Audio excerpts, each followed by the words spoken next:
In today's video, I'm going to show you how you can change someone's name on your friends list on Snapchat. So if you are wanting to change someone's name and give them a nickname or anything like that, what you can do is first of all open up your Snapchat app.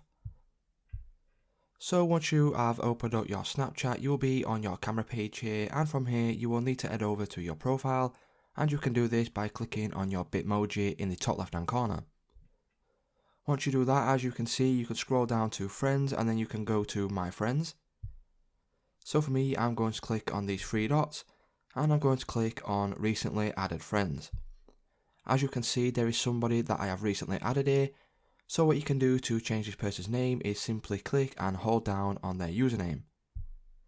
Once you click and hold down, you will get this option here, and you will need to click on the more option right down there near the bottom.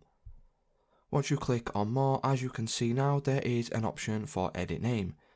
If you click on the edit name section, you can click in the box and you can put whatever you want into this little box here.